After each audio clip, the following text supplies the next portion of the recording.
Sebagai pembuka iNewsroom kali ini, kami memiliki informasi mengenai ratusan warga dari sejumlah desa, kelurahan, kecamatan Wampu, Kabupaten Langkat berdesak-desakan mengambil bantuan langsung tunai berupa beras di kantor pos. Padahal petugas kantor pos sudah mengatur urutan dan tata cara pengambilan BLT.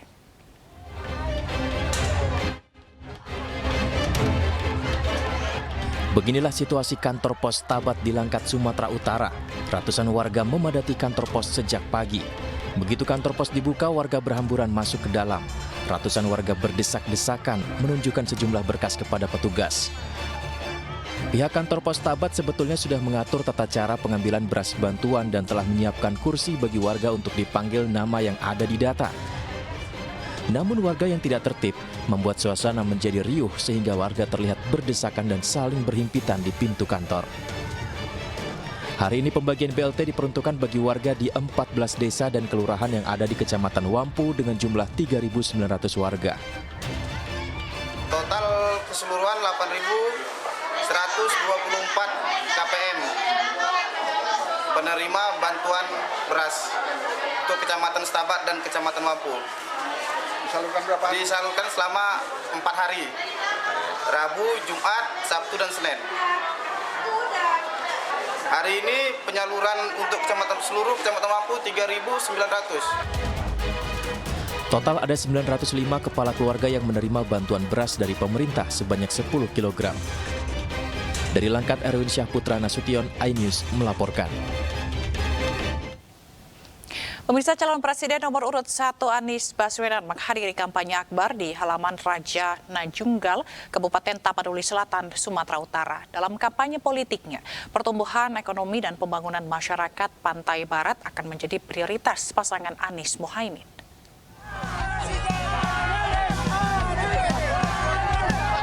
Ribuan masyarakat Kabupaten Tapanuli Selatan, Sumatera Utara menyambut kedatangan calon presiden nomor urut 1 Anies Baswedan di halaman Raja Najunggal, Kecamatan Angkola, Muara Tais, Kabupaten Tapanuli Selatan, Sumatera Utara.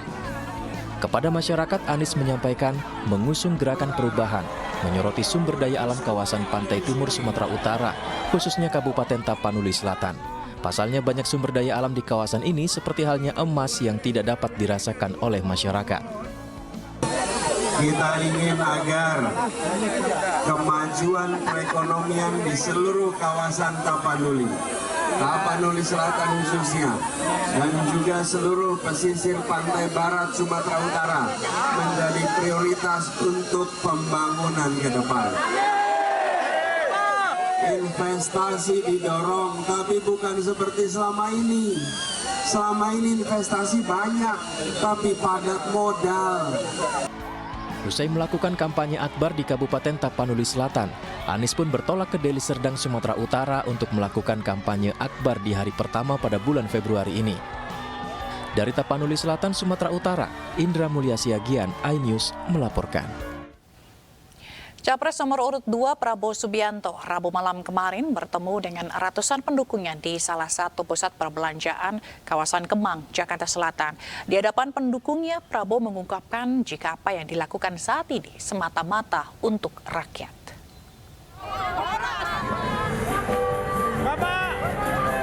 Calon Presiden nomor 2 Prabowo Subianto menemui para pendukungnya di kawasan Kemang, Jakarta Selatan. Pertemuan antara Prabowo dan para pendukung serta relawan ini berjalan sangat singkat karena waktu acara yang digelar malam hari. Dalam pertemuan ini, Prabowo menyempatkan diri menyapa dan berjoget bersama para pendukungnya. Saya hanya ingin mengucapkan terima kasih kepada kalian semua. Begitu banyak wajah-wajah yang saya kenal lama, dan saya ucapkan terima kasih dukungan saudara-saudara kepada kita berbuat ini hanya semata-mata untuk rakyat dan bangsa Indonesia. Di hadapan para pendukungnya tersebut, Prabowo juga sempat mengungkapkan jika apa yang dilakukan saat ini semata-mata untuk rakyat Indonesia. Dari Jakarta Selatan, Den Helmi Sajangbati melaporkan. Capres nomor urut 3 Ganjar Pranowo berdialog dengan para tokoh agama di Manado, Sulawesi Utara. Sementara Cawapres nomor urut 3 Mahfud MD berkunjung ke Aceh dan membahas pemerataan pembangunan demi kemajuan bangsa.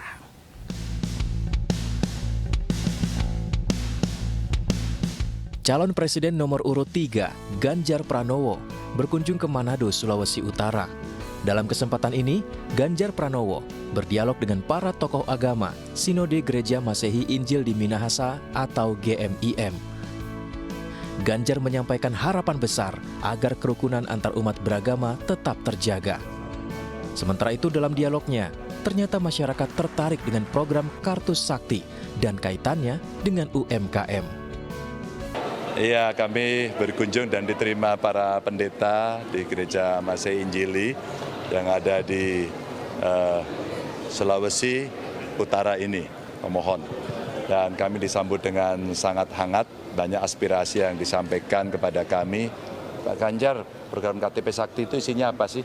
Kalau kami pelaku UMKM, relate nggak itu? Oh, relate banget. Satu adalah data, kemudian apa yang diperlukan, apakah itu nanti pelatihan, atau itu bantuan, atau kemudian bagaimana cara UMKM naik kelas. Tadi ada satu concern yang menurut saya bagus. Yang kedua tentu dalam konteks hubungan keagamaan, betul-betul bagaimana antar umat beragama di Indonesia itu hubungannya harmonis. Mereka baik-baik, saling menghargai, saling menghormati, itu sebuah harapan besar.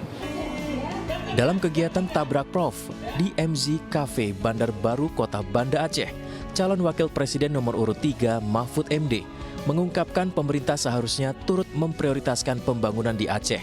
Untuk itulah pasangan calon Ganjar Mahfud menyatakan akan memperjuangkan perpanjangan dana Otsus Aceh jika terpilih nanti. Di Aceh ini pada kira-kira 2 tahun yang akan datang, dana otsusnya akan habis. Itu nanti akan kita perjuangkan agar dana otsus itu diperpanjang untuk pembangunan Aceh. Ya, jadi nanti dana otsus yang akan habis pada awal 27 itu nanti akan kita perjuangkan, akan diperpanjang. Kalau bisa nanti bisa diatur dengan perpres, kalau tidak kita bisa cepatnya mengubah undang-undang itu. Pemerataan pembangunan di seluruh daerah di Indonesia dianggap penting untuk diwujudkan dan tentu menjadi prioritas program pasangan calon Ganjar Pranowo Mahfud MD. Tim Liputan iNews melaporkan. Wakil Ketua Tim Pemenangan Ganjar Mahfud, Jenderal Purnawirawan Andika Perkasa, menjadi pembicara di Yusindo, Washington DC, Amerika Serikat. Dalam kesempatan tersebut, Andika membahas indeks demokrasi di Indonesia yang melorot, khususnya usai putusan MK yang mengubah batas usia Capres-Cawapres.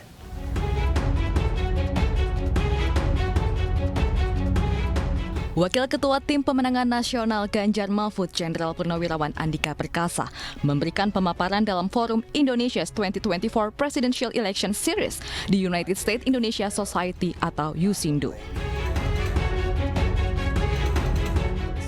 Salah satu poin yang Andika paparkan terkait indeks demokrasi di Indonesia yang mengalami penurunan sejak 2017.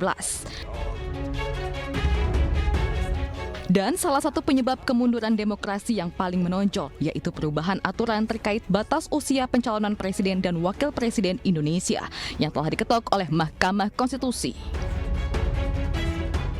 The freedomhouse.org also reports that Indonesia Democracy Index has been declining starting from 2017 until now. And one of the standout problems leading up to the 2024 election was the new ruling number 90 made by the Constitutional Court end of last year, which changed the ruling of law number 7, 2017. Dalam kesempatan ini, Andika juga memaparkan visi misi calon presiden dan calon wakil presiden nomor urut 3 Ganjar Pranowo Mahfud MD. Tim Liputan iNews melaporkan. Pemirsa, Panglima TNI Jenderal Agus Subianto mengecek personel pasukan pengamanan pemilu 2024 di lapangan Taxiway Eko Halim Perdana Kusuma, Jakarta Timur.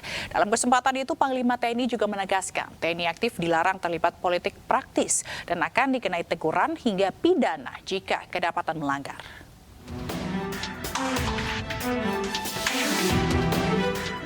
Panglima TNI Jenderal Agus Subianto melakukan pengecekan terhadap personel pasukan pengamanan pemilu 2024 di lapangan Taxiway Eko Halim Perdana Kusuma, Jakarta Timur.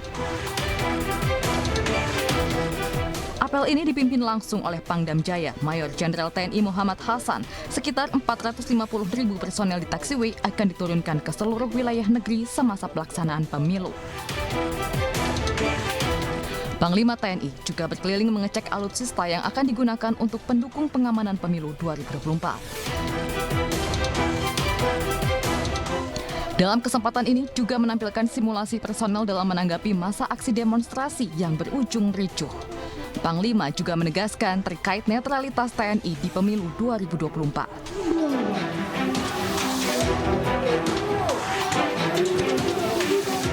Untuk masalah netralitas, saya rasa dalam undang-undang TNI kita sudah jelas ya bahwa TNI aktif tidak boleh berpolitik praktis. Ada juga dalam undang-undang pemilu tahun 2017 bahwa apabila kita berpolitik praktis akan kena tindakan pidana ataupun teguran dari satuannya. Selain itu, Jenderal Agus Subianto juga menerangkan TNI telah berkoordinasi dengan KPU untuk pendistribusian logistik pemilu. Koordinasi juga dilakukan ke Polri dengan membuat MOU pelaksanaan pengamanan pemilu 2024. Panglima TNI berharap pelaksanaan pemilu berjalan lancar dan terhindar dari bencana alam. Dari Jakarta, Syahreza Zanski, Novan Dwi Kusuma, iNews melaporkan. Pemirsa, kelompok sosial masyarakat KSM Sidoarjo menerima hibah 1 unit ambulans dari Partai Perindo. Diserahkan langsung Wakil Ketua Umum Partai Perindo bidang ekonomi digital dan kreatif, Angela Tanusudibyo. Ambulans ini akan digunakan untuk membantu melayani masyarakat secara gratis. Partai Perindo menghibahkan 1 unit ambulan untuk melayani masyarakat Sidoarjo secara gratis. Ambulan diserahkan Wakil Ketua Umum Partai Perindo bidang ekonomi digital dan kreatif, Angela Tanusudibyo, yang juga caleg DPR RI Dapil Jatim 1 kepada kelompok sosial masyarakat KSM Sidoarjo saat berkampanye di Desa Wonocolo, Kecamatan Taman. Semoga ini menjadi bisa membantu masyarakat sekitar, Bapak, dan bermanfaat. Dan inilah tujuan dari Partai Perindo. Kami ingin bermanfaat untuk masyarakat secara nyata di tengah masyarakat. Dan pada kesempatan ini kami juga mengajak seluruh masyarakat untuk tidak golput. Ambulan ini akan saya peruntukkan dan akan saya serahkan di paguyuban. Ini nanti akan dipakai seluruh siapapun orang yang membutuhkan. Jadi nanti semua itu insya Allah digratiskan. Dalam kampanyenya, Angela yang saat ini menjabat sebagai Wamen Parekraf ini menyapa langsung masyarakat dengan penuh santun dan hormat. Selain disosialisasikan tata cara pencoblosan surat suara pemilu 2024, warga juga dapat membeli sembako murah berupa 1 liter minyak goreng dan 1 kilogram gula, hanya Rp15.000 saja. Dari Sidoarjo, Jawa Timur, Yoto Agusta, iNews melaporkan. Juru bicara TPN Ganjar Mahfud, Aiman Wicaksono, hari ini mendatangi Komnas HAM untuk mengadukan terkait penyitaan ponsel yang dilakukan Polda Metro Jaya. Dalam hal ini, Aiman dinilai sebagai pembela HAM oleh Komnas HAM. Komnas HAM juga menegaskan bahwa jurnalis adalah pembela HAM sehingga kinerjanya dilindungi undang-undang.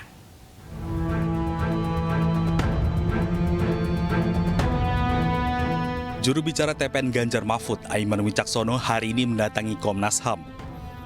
Kedatangan kali ini untuk mengadukan terkait penyitaan ponsel yang dilakukan Polda Metro Jaya dalam penanganan kasus dugaan penyebaran berita bohong atau hoax. Kami di sini mengadukan kepada Komnas HAM terkait dengan kasus yang menimpa saya dalam kaitan ada dugaan pelanggaran HAM.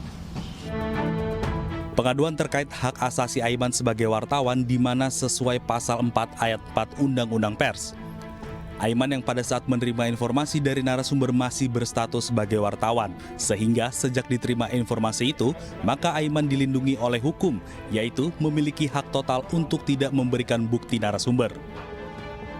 Juga sangat apresiat dari apa tanggapan dari Komisioner Komnas HAM bahwa Saudara Aiman Wicaksono akan dipertimbangkan menjadi pembela HAM.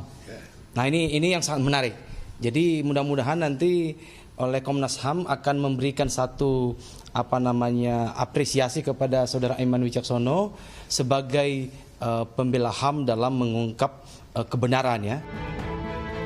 Sementara itu Komisioner Komnas HAM Hari Kurniawan menyebutkan bahwa jurnalis adalah pembela HAM sehingga kinerjanya dilindungi undang-undang. Itu kan semuanya pembela HAM tuh.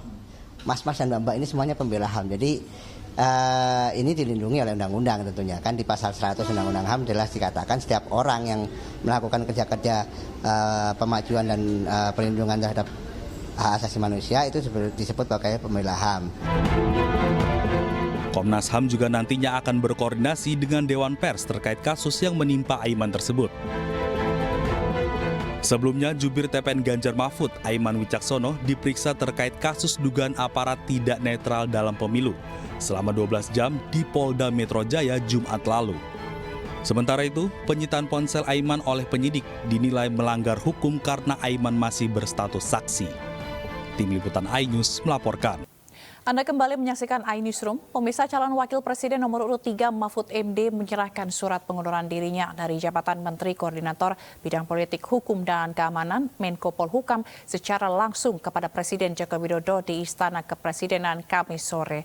Sebelumnya Mahfud MD memilih mundur dari posisi Menko Polhukam saat melakukan safari politiknya di Lampung Tengah. Mahfud mengaku keputusan itu diambil untuk menghindari penyalahgunaan fasilitas negara saat kampanye jika tetap menjabat menteri. Sejalan ya? Kayaknya enak jalan sendiri aja, Prof. Iya. Di supirnya teman-teman agak mundur. Iya. Atau berdua akan menyampaikan surat tentang kelanjutan tugas saya sebagai Menko Polhukam. Saya menyampaikan intinya saya mengajukan permohonan untuk berhenti dan isi surat itu singkat hanya berisi 3 hal. Pertama, saya menyampaikan terima kasih kepada Presiden Republik Indonesia Bapak Joko Widodo yang pada tanggal 23 Oktober tahun 2019 mengangkat saya, melantik saya sebagai Menko Polhukam dan menyerahkan SK pengangkatannya dengan penuh penghormatan kepada saya dan penghormatan saya kepada beliau pada saat itu. Sehingga saya secara resmi dan dengan penuh hormat juga hari ini menyatakan surat untuk menyatakan minta atau mohon berhenti dengan sebuah surat itu. Mundurnya Cawapres Mahfud MD sebagai Menko Polhukam di Kabinet mendapat apresiasi banyak pihak. PD Perjuangan menantang Capres Prabowo Subianto untuk mengikuti langkah Mahfud MD mundur dari Kabinet.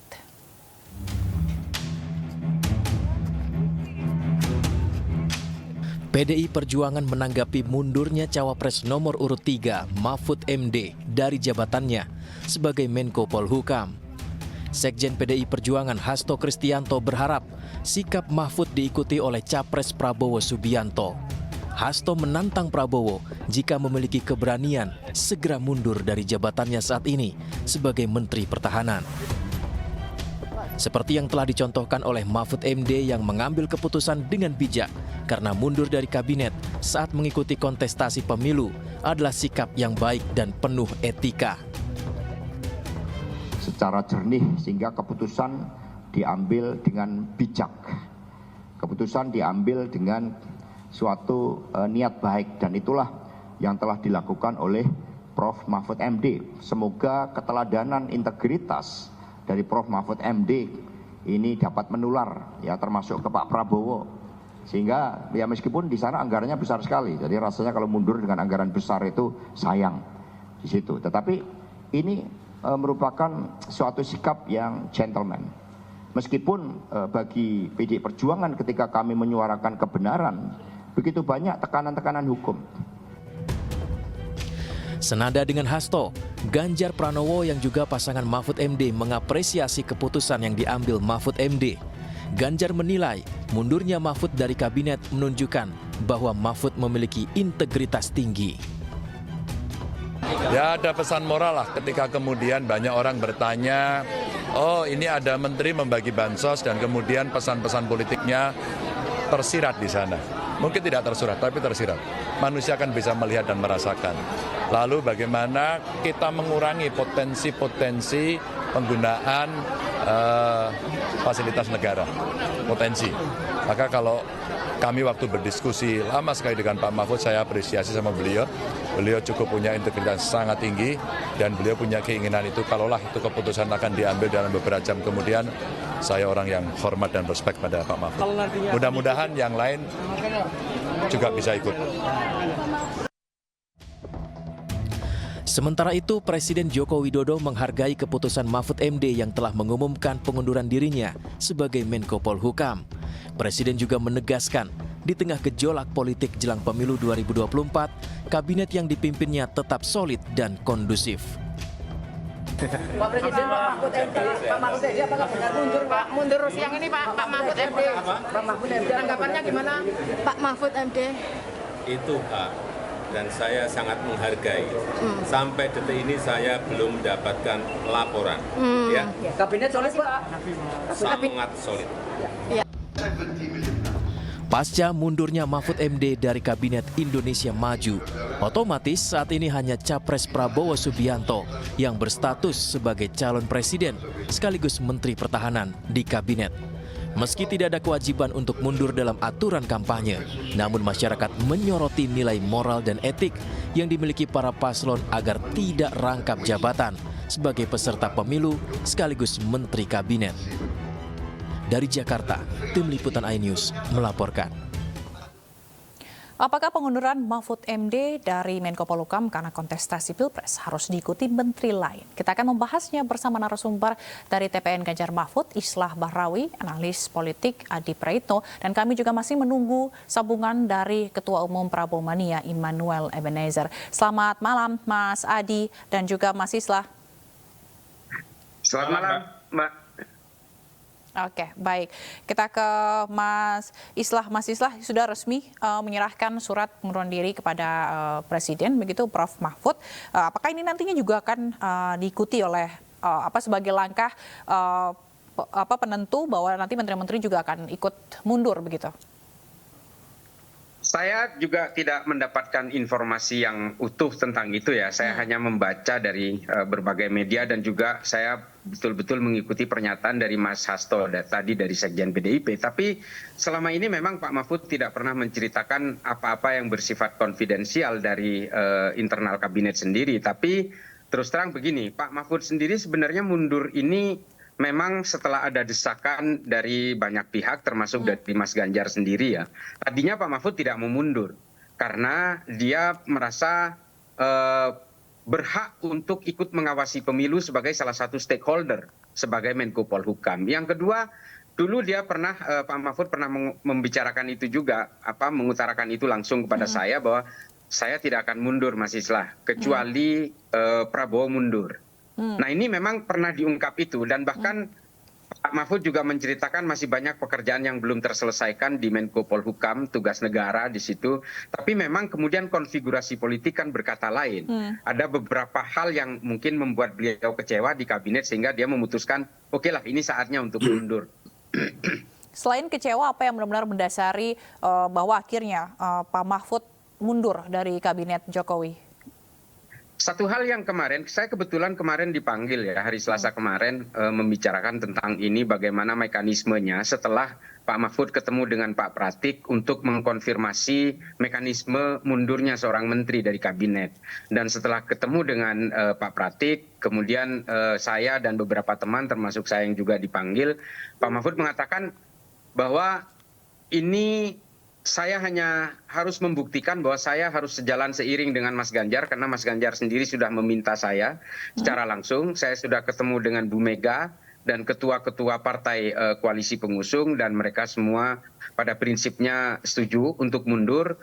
Sehingga memang langkah-langkah berikutnya yang akan dilakukan Pak Mahfud adalah Pak Mahfud harus tampak muka ketika datang ke kabinet dan harus kelihatan punggung. Sehingga Pak Mahfud mengatakan, apakah perlu menghadap presiden untuk mundur? Ya seharusnya tidak perlu. Seorang menteri itu mundur hak pribadi, boleh saja. Tapi saya harus menunjukkan etika kepada presiden, karena saya dulu ditunjuk presiden, maka saya harus bertemu presiden lebih dulu untuk mengatakan mundur itu secara resmi. Nah, ini dilakukan oleh Pak Mahfud hari ini jam 16.30 di Istana, sehingga semuanya terselesaikan. Begitu kronologinya kurang lebih. Oke, baik, dan kita juga akan menyapa terlebih dahulu Ebenezer Immanuel, Ketua Umum Prabowo Mania. Selamat malam, Bang Noel. Selamat malam. Oke, Bang Noel, tadi sebelum kita telah membahas soal salah satu alasan mengenai Mahfud MD yang mundur dari Kabinet Jokowi, dan salah satu tanggapannya ialah di mana Prabowo Subianto ini juga ditantang untuk mundur dari Kabinet, sama seperti Mahfud. Tanggapan Anda, apakah Prabowo akan ikut mundur juga, Bang? Gini, kalau saya ini kan pengagumnya Prof. Mahfud ya. Ini sosok yang punya integritas, dan ditanya soal integritas beliau. Tapi sayangnya, yang kita sayang, kenapa Pak Mahfud mundur setelah proses debat itu, gitu loh. Akhirnya orang menganggapnya, ini opini ya, opini bisa salah bisa benar. Orang menganggapnya Prof itu akhirnya dianggap ambekan, baper, gitu loh. Karena ketika debat itu kan kesannya Prof tidak bisa menjawab. Padahal kita tahu Prof itu kan profesor yang spesialisasinya di bidang hukum. Kemudian Mas Gibran menanyakan di luar bidangnya Prof. Gitu. Jadi terkesannya kita lihat itu Prof itu jadi kayak ngambek, kemudian ya kayak gitulah kesannya, ambekan lah, karena tidak mampu menjawab jawaban Mas Gibran membuka gimmick-gimmick, ya itu kan saya lihat berlanjut di media sosialnya Pak Mahfud gitu. Ada beberapa pernyataan-pernyataan Pak Mahfud yang sebetulnya terkesannya sampai detik ini saya lihat jadi ngambek Pak Mahfudnya gitu loh. Padahal kalau seandainya Pak Mahfud mundur saja waktu pertama sudah ada keputusan KPU soal presiden dan wakil presiden, itu keren banget gitu loh. Tapi kalau sekarang kesannya Pak Mahfud itu mundur karena nggak mampu menjawab pertanyaannya Mas Gibran. Itu yang saya sayangkan sebagai pengagumnya beliau. Baik, Mas Islah, katanya Prof Mahfud mundur karena ngambek, benarkah, Mas? Ya mungkin Mas Noel terlalu banyak baca cuitan-cuitan buzzer ya. Bahkan ada buzzer dari 02 yang mengatakan, oh ini mundurnya setelah gaji bulan Januari diterima. Pak Mahfud itu tidak seremeh itu. Pak Mahfud itu sejak awal. Betul. Mahfud itu sejak awal, terus terang, persoalan-persoalan debat ini kan bukan sesuatu yang signifikan buat Pak Mahfud. Pak Mahfud itu betul-betul memikirkan beberapa tugas dari negara yang harus diselesaikan. Satu adalah soal BLBI. Yang kedua soal 249 triliun yang terjadi di Kementerian Keuangan. Ada human trafficking. Ada juga TPPU, money laundering. Terus ada juga mafia tanah. Dan bahkan Pak Mahfud itu selalu berdiskusi tentang kasus-kasus yang belum terselesaikan ini, sehingga Pak Mahfud itu selalu mengalami anomali antara tugas dan posisi dia sebagai seorang cawapres. Bahkan Pak Mahfud sendiri ketika ditanya oleh Presiden Jokowi ketika bertemu setelah pendaftaran ke KPU, ditanya oleh Pak Jokowi, Pak Mahfud akan berhenti atau ngambil cuti. Pak Mahfud bilang, saya hanya akan ngambil cuti hari Jumat, Sabtu, dan Minggu. Senin sampai Kamis saya sebagai Menko Polhukam karena tugas negara buat saya jauh lebih penting. Dan itu beberapa kasus-kasus seperti mafia tanah itu pun Pak Mahfud betul-betul mengalami sesuatu yang pelik. Artinya bukan karena persoalan debat. Debat ini tidak ada apa-apanya buat Pak Mahfud. Pak Mahfud itu selalu membedakan begini. Contoh. Kalau Pak Mahfud berkampanye, dia akan berkata di depan publik, pilihlah saya. Tapi antara Senin sampai Kamis, dimanapun beliau itu berpidato, itu bisa dilihat. Kecuali kampanye, itu bisa dilihat. Tolong laksanakan pemilu secara jujur dan adil. Pilih siapapun yang Anda mau sesuai hati nurani. Selalu begitu. Dalam ucapan pun Pak Mahfud tetap harus membedakan sebagai Menko Polhukam dan sebagai seorang cawapres. Apalagi dalam pekerjaan. Nah, itu yang membuat Pak Mahfud agak sedikit lambat untuk memutuskan ini, tapi ketika didorong oleh Mas Ganjar secara langsung, secara pribadi juga, berdiskusi lama, saya tahu persis itu, akhirnya Pak Mahfud, oke, saya mundur. Nah, ini keputusan ini memang agak sedikit terlambat, tapi terus terang percayalah Pak Mahfud tidak seremeh itu. Bukan hanya persoalan debat atau persoalan gaji apalagi. Ini saya menyesalkan pernyataan dari teman-teman 02 yang seolah-olah betul-betul mengkerdilkan Pak Mahfud dengan persoalan-persoalan yang sangat remeh-temeh seperti ini. Saya kira bukan itu, Mas Noel, bukan. Saya jamin sepenuhnya. Baik. We know him better. Baik.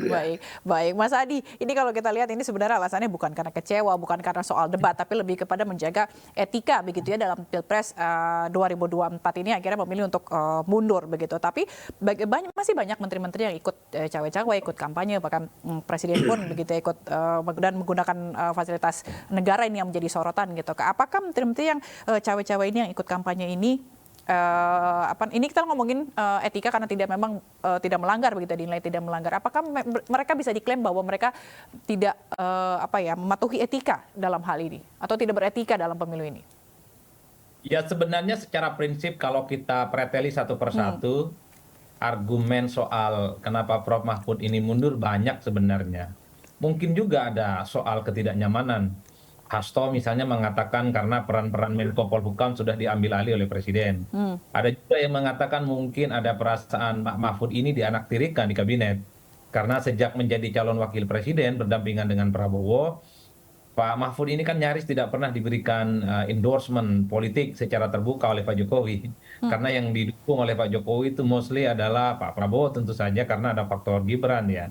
Jadi perasaan-perasaan ini memang tentu tidak bisa dikesampingkan sebagai variabel penting untuk menjelaskan kenapa Mahfud MD itu mundur ya. Tentu di samping persoalan etik, tentu di samping persoalan moralitas ya. Karena memang kita tahu bahwa publik sejak lama sudah menggaungkan secara aklamatif bahwa siapapun yang maju Pilpres, baik yang maju secara langsung ataupun menteri-menteri yang terlibat di dalamnya, atau pejabat publik yang lain, kalau dia miring-miring dan sudah definitif menjadi bagian dari paslon tertentu, mestinya mengundurkan diri atau cuti di luar tanggungan negara. Kan itu yang sebenarnya ingin dilihat oleh publik.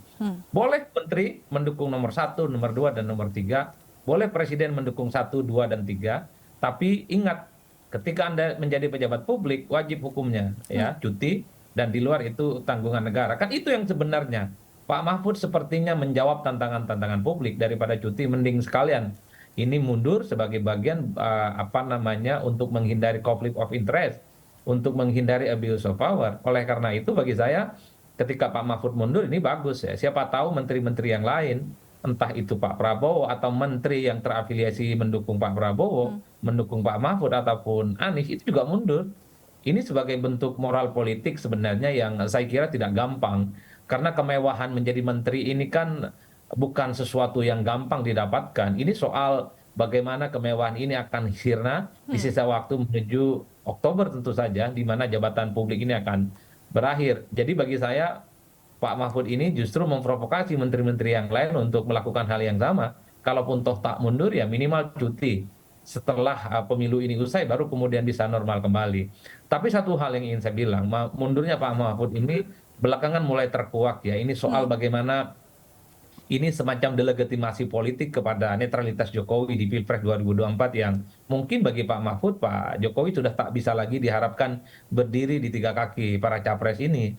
Tapi Pak Jokowi memang memiliki intensi dan kecenderungan politik the one and only kepada Pak Prabowo dan Gibran Rakabuming Raka. Jadi dalam konteks inilah ya saya kira Pak Mahfud kemudian mengundurkan diri sebagai Menko yang saya kira tentu dengan pertimbangan yang cukup berdarah-darah dan pertimbangan yang cukup matang. Saya melihat ketika Pak Mahfud menyatakan mundur, wajahnya tidak seceria sebelumnya. Mungkin ada perasaan berat. Karena meninggalkan kemewahan sebagai menteri ini bukan perkara gampang. Di antara sekian banyak orang yang ingin jadi menteri, justru Pak Mahfud mundur gitu ya. Gara-gara ya ini soal etik, gara-gara ini soal moralitas. Oleh karena itu Mbak, saya meyakini ini menjadi faedah yang baik sebenarnya kepada pejabat publik, siapapun nanti yang mau bertanding di 2024 dan pemilu-pemilu setelahnya, sekalipun tak ada kewajiban untuk mundur atau cuti, itu menurut saya merupakan langkah politik yang jauh lebih terhormat ketimbang misalnya secara diam-diam, secara definitif menjadi bagian dari paslon pemenangan tertentu. Terima kasih Anda masih kembali di iNewsroom. Pemirsa, kita akan melanjutkan dialog bersama dengan Islah Bahrawi, tim ses Ganjar Mahfud, lalu ada Ebenezer Immanuel, Ketua Umum Prabowo Mania, dan sayang sekali tadi Mas Adi Prayitno, pengamat politik, terpaksa mengakhiri dialog karena ada urusan lain. Kita ke Bang Noel. Bang Noel, tadi pertanyaannya, jadi Pak Prabowo ini akan mundur juga nggak nih seperti Pak Mahfud demi etika nih Bang? Ya, ini kan ketentuannya tidak ada soal mundur atau tidak. Kalau itu kedua, ya kan ada hal yang lebih strategis yang di pundak beliau yang beliau tanggung, misalnya kayak menjaga keamanan Republik ini. Jangan juga gara-gara persoalan mundur, semua mundur, ya hancur lah bangsa ini. Kan kita tidak mau, kita tetap mau bangsa ini tetap pada on the track, kondusif dan sebagainya. Karena di pundak kayak Pak Prabowo ini sebagai Menteri Keamanan, dia kan harus menjaga banget. Oh ya, Menteri Pertahanan ini harus menjaga banget, Mbak. Ini kan kita jangan sampai bangsa ini tergoyahkan hanya persoalan-persoalan yang sebetulnya, ya saya melihat apa yang dilakukan Pak Mahfud ini, Prof Mahfud ini kan ada hal yang sangat prinsipil. Saya tahu sekali ini kebatinan beliau ini. Tapi jangan juga itu menjadi provokasi yang lain juga untuk melakukan dengan sikap yang sama. Karena kita tetap harus menjaga Republik ini. Kan ini lebih penting juga, walaupun apa yang dilakukan Pak Mahfud mungkin penting juga menurut pandangan beliau agar tetap proses demokrasi ini berjalan dengan baik. Itu saya tetap sampai sekarang menjaga itu. Dan memang momennya sangat persis apa yang disampaikan sahabat saya tadi, momennya tidak tepat gitu loh. Seharusnya kalau dari kemarin itu terjadi, keren sekali tuh beliau. Baik. Karena saya sampai detik ini orang yang sangat respect sama beliau.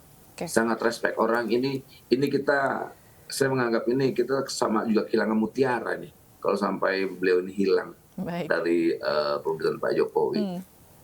Baik. Gitu.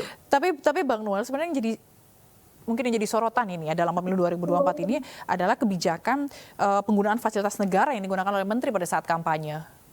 Bagaimana bisa membedakan pada saat kampanye, pada saat jadi Menhan ataupun jadi capres begitu?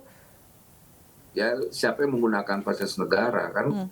Pak Prabowo kan tidak melakukan hal itu, gitu. Yang dilakukan Pak Prabowo kan ketika ada kunjungan kerja, kunker ke wilayah-wilayah sini, kan dia tahu batas-batasnya. Tapi pas mengunjungi lokasi-lokasi kampanye itu sebagai Menhan atau sebagai capres? Karena beberapa kali Pak Prabowo berkunjung ke daerah itu sebagai Menhan.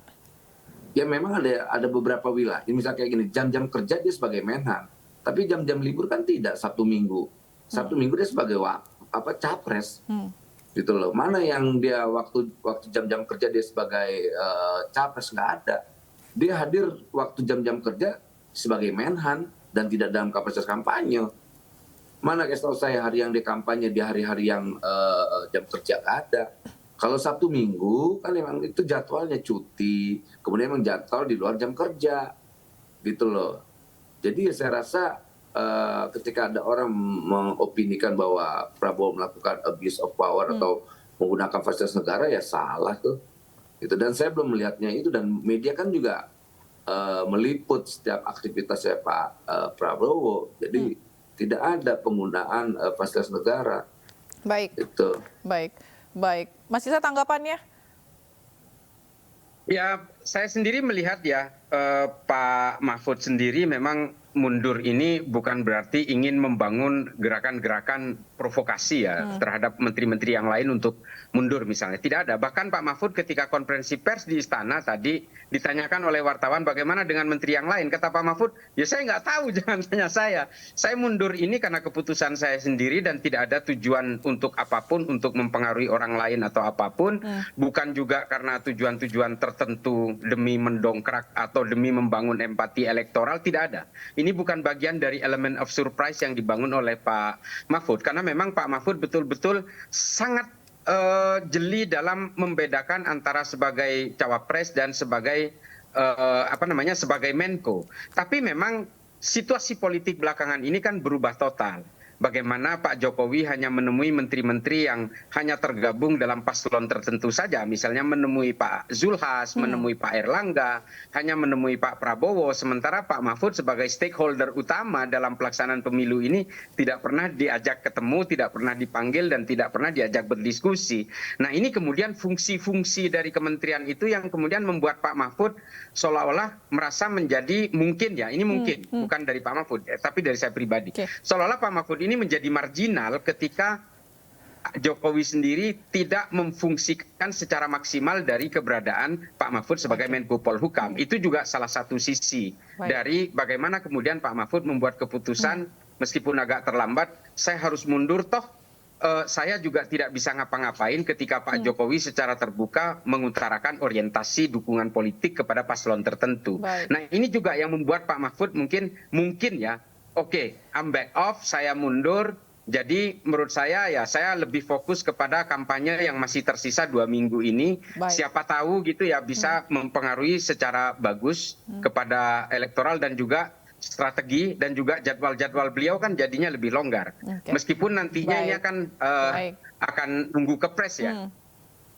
Pemirsa, politikus PDIP Arya Bima menyebut politisasi bansos termasuk tindakan tak beradab. Hal tersebut sama saja mengeksploitasi kemiskinan.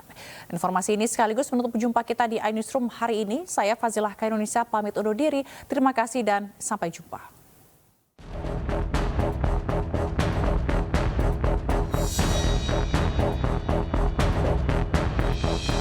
Bansos kerap dipakai menjadi lahan manipulasi alat tunggangan politik.